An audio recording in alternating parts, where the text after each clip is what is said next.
Jadi kalau menurut gua manage waktu itu sebetulnya mudah ya. Berarti memang udah pasti ada yang dikorbankan ya dari waktu kita kumpul sama keluarga mungkin. Kalau kita ada kemauan dan konsistensi itu manage waktu itu gampang.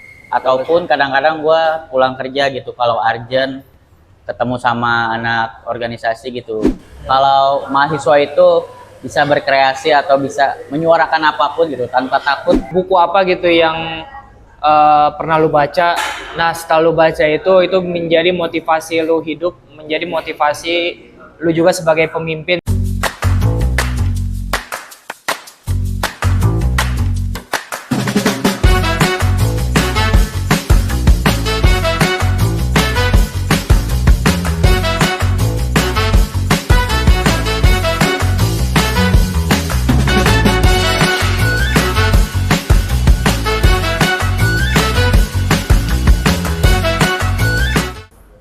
Halo folks, kembali lagi di podcast kita di OHT, Ocehan Anak UT.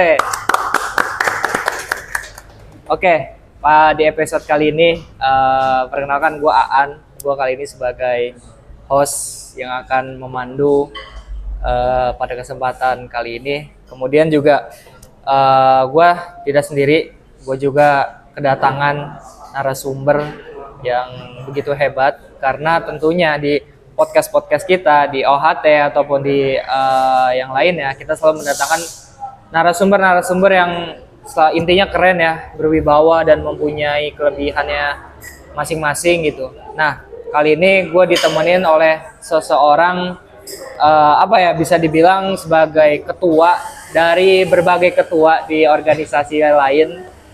Dan langsung aja kita sambut, ini dia Alvin Apriliadi. Apa kabar? Sehat, April. Sehat ya.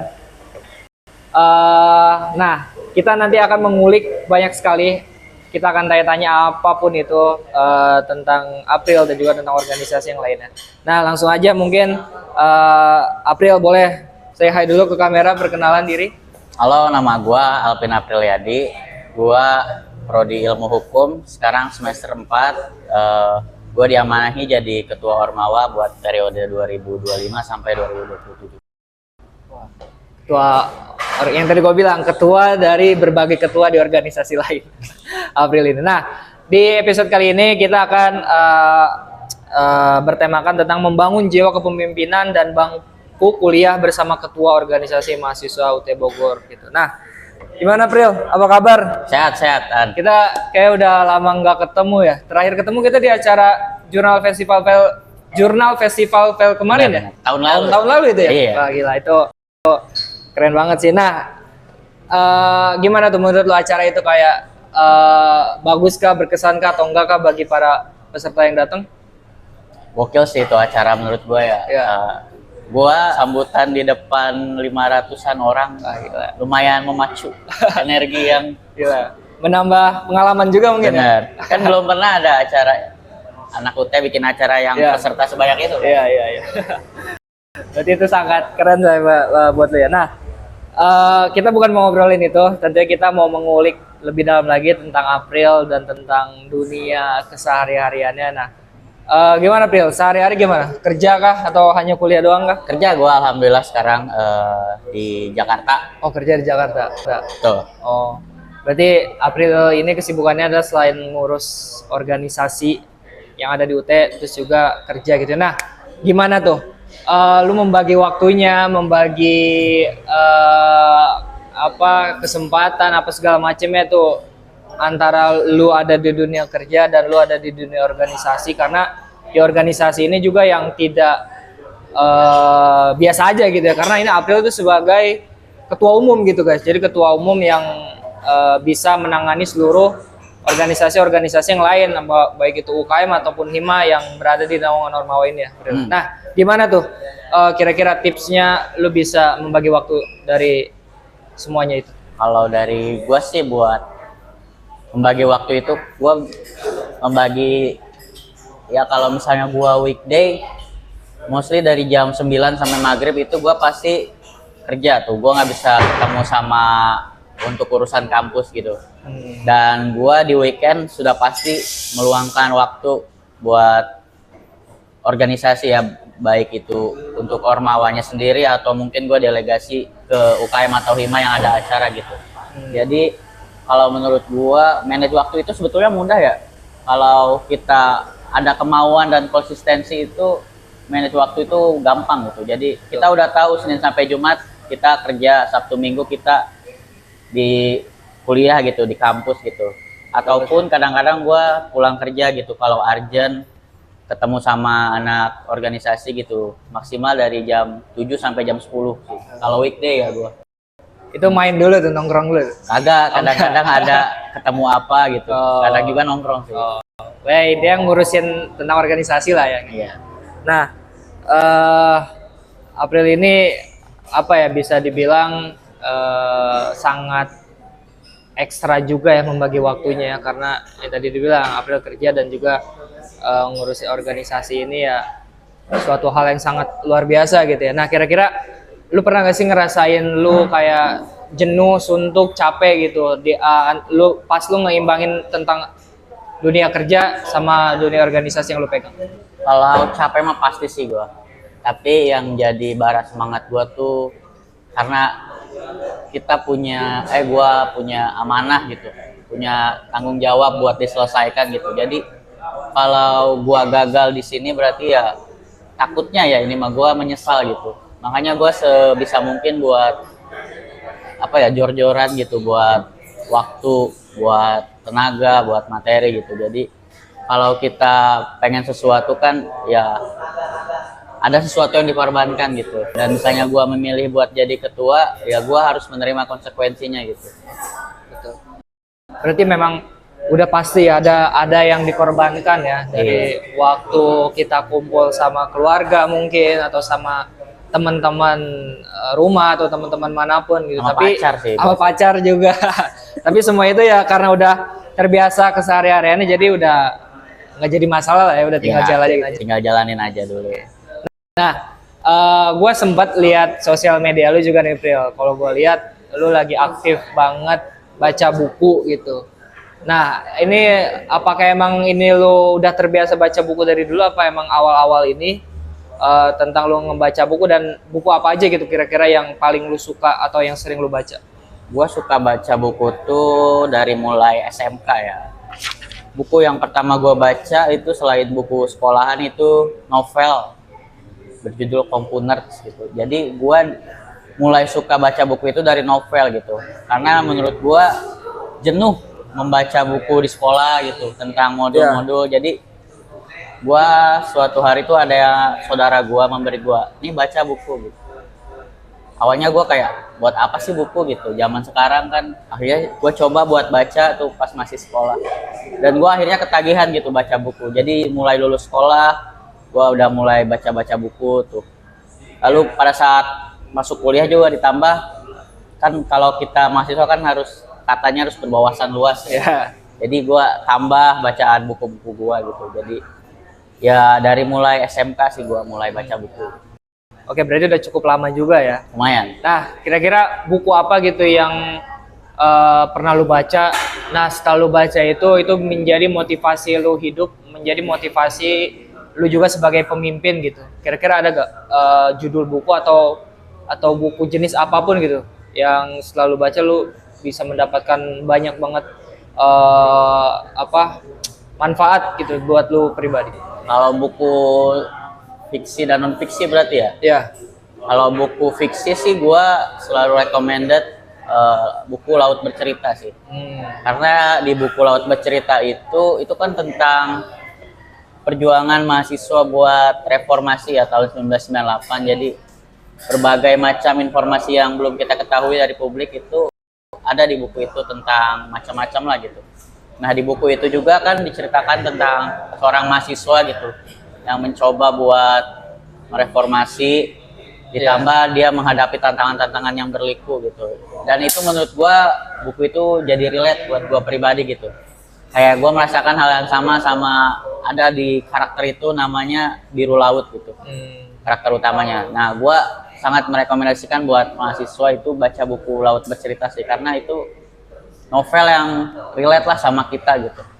Dan untuk buku yang non fiksinya itu gue saranin buku Pengantar Logika sih.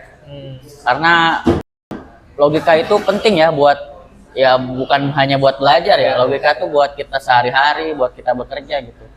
Buku Pengantar Logika itu menurut gua sangat recommended karena kita itu kalau kita ingin jago ngomong, kita ingin bisa berbaur dengan mudah, itu kan kita harus punya struktural logika yang betul. matang gitu. Jadi secara sistematis pun kita jadi mudah gitu kemana-mana. Oke. Dan menurut gua logika itu basic dari seseorang sih buat berpikir, buat berbicara, buat segala macam gitu. Jadi buku Pengantar Logika itu menurut gua penting banget sih buat kita sebagai mahasiswa ya tentunya ya. Dan buat yang lainnya juga. Berarti ada dua tipe buku tadi, ada buku fiksi dan buku non fiksi ya, yang keduanya ini yang bisa mengubah pandang hidup lu jadi kayak lebih lebih bagus lagi gitu lah ya.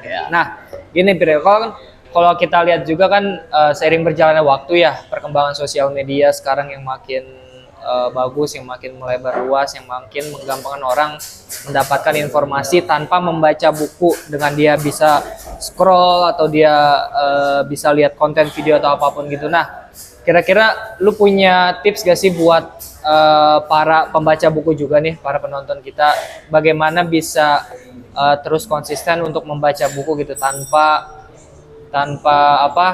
harus mengikuti juga perkembangan teknologi atau zaman yang seperti sekarang gitu. Kira-kira apa gitu hal yang harus lu kasih ke para pembaca buku ini supaya kalian tetap tertarik terus membaca buku gitu? Singkatnya gini sih, menurut gua segala sesuatu yang beredar di sosial media itu belum tentu kebenarannya kan.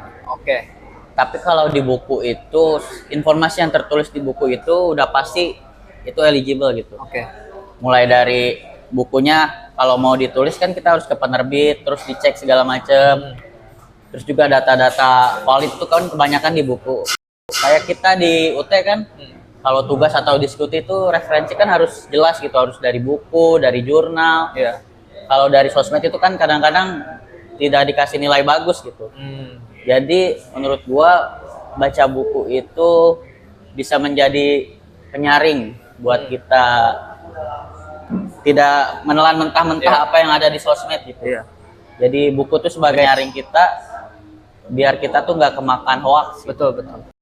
Iya, apalagi kan ya gitulah, seiring perkembangan teknologi makin bagus, tapi juga ada dampak yang banyak juga gitu ya, karena ya kalau kita lihat dari sosmed atau dari berita apapun itu yang selewat, itu belum tentu betul gitu ya, dan informasinya juga belum tentu betul gitu. Beda dengan kalau kita membaca buku gitu, karena kan sudah ada sumber referensi, sudah ada kejelasan yang benar-benar jelas gitu ya. Ya, betul. Dari nomor terbit buku atau apanya gitu.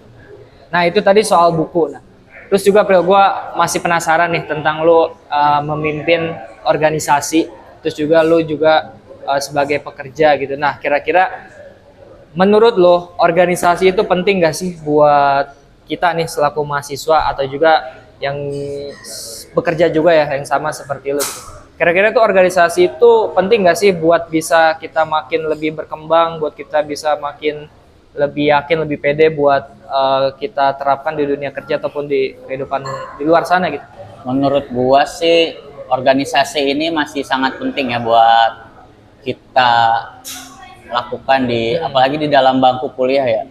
Karena di organisasi ini kita belajar caranya buat bekerja sama dalam tim, terus belajar public speaking atau juga belajar mengurus di Ormawa gitu ya, mengurus banyak UKM dan hima gitu. Jadi karena di organisasi ini kan kita bisa belajar dan membuat salah tanpa harus dihakimi atau di SP atau dikeluarin gitu.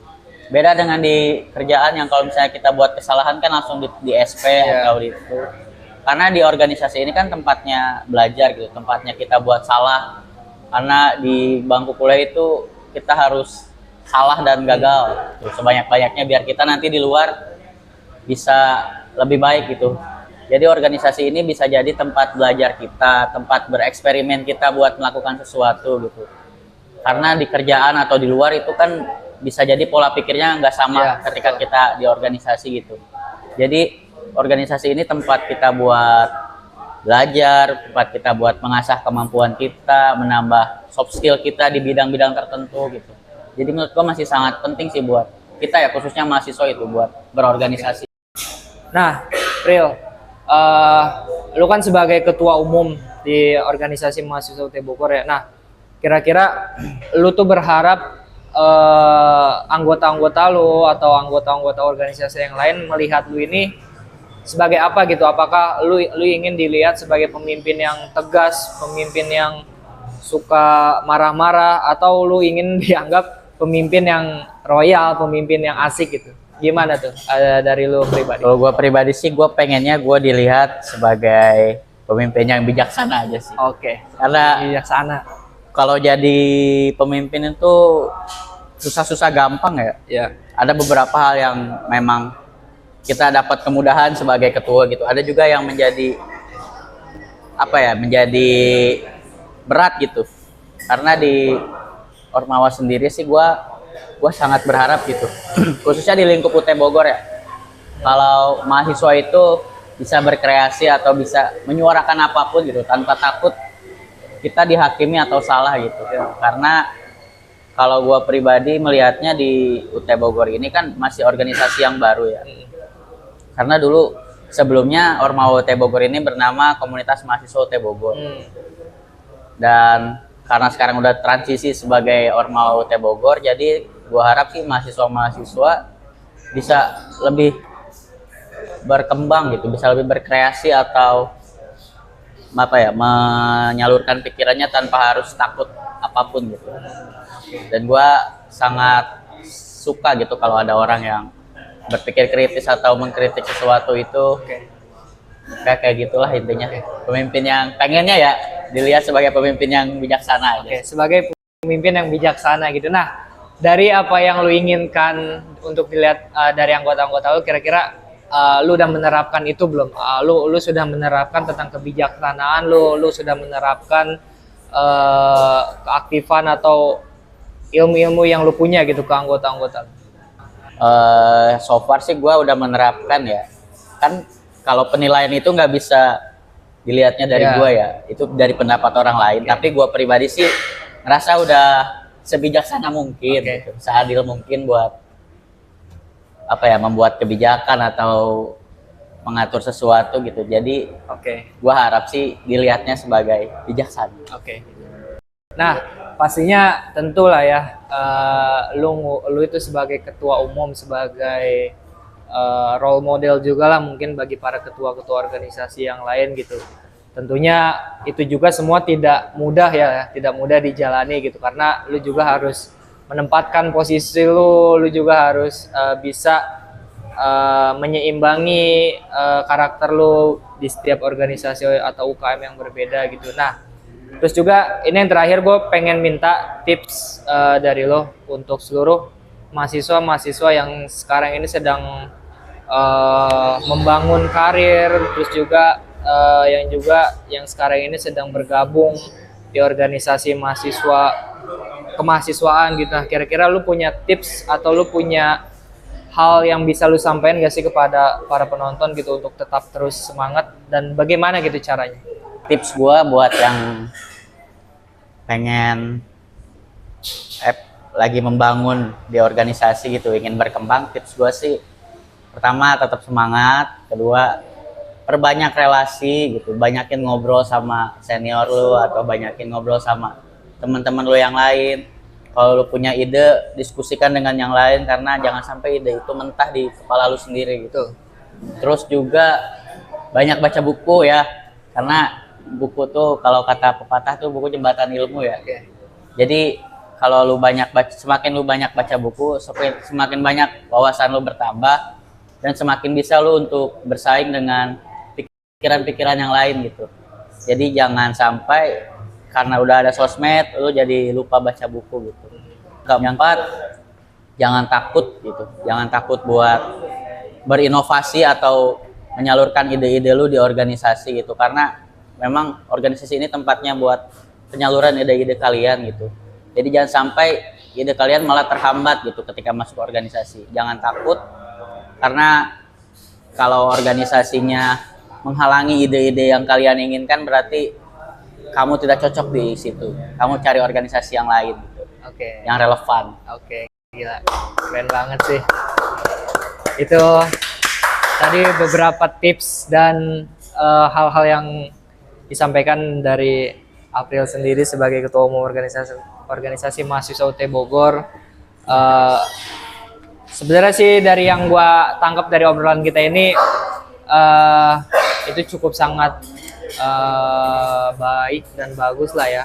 Dan gua pribadi pun mendapat ilmu dari lu juga gitu, dari apa yang tadi lu sampaikan gitu. Sama-sama belajar. Nah, intinya sama-sama belajar lah ya, dan tetap terus semangat buat kita bisa membangun karakter diri kita tuh supaya lebih baik lagi gitu. Betul. Oke, Pril, terima kasih banyak Sama-sama, udah An. menyempatkan waktunya di podcast OHT kali ini. Oke, buat teman-teman juga semuanya, tadi kita sudah mengobrol banyak banget sama April tentang bagaimana sih kita bisa membangun diri kita dan bagaimana kita bisa menerapkan kepemimpinan kita gitu di dunia kerja, di dunia kuliah ataupun di dunia di luar sana gitu. Tadi itu udah sangat cukup banget memberikan banyak banget tips untuk kita semua gitu, khususnya untuk kalian bagi para penonton, supaya tetap terus semangat untuk bisa meningkatkan hal-hal yang bisa kalian tingkatkan lagi gitu. Oke, terima kasih sekali lagi teman-teman. Jangan lupa kalian harus wajib subscribe channel ini, Jurnal Humas TV. Nyalain juga turn on notifikasinya supaya kalian tidak kelewatan video-video dari kita. Terus juga jangan lupa juga untuk follow sosial media kita, UKM Jurnalistik dan Kehumasan. Untuk sosial media Ormawa juga ada ya? Ada di bawah sini juga. Nanti kalian juga jangan lupa follow. Instagram saya juga ada. Nah, Instagram April juga ada. Oke, terima kasih teman-teman semuanya. Sampai jumpa lagi di episode berikutnya. Dadah, see you folks.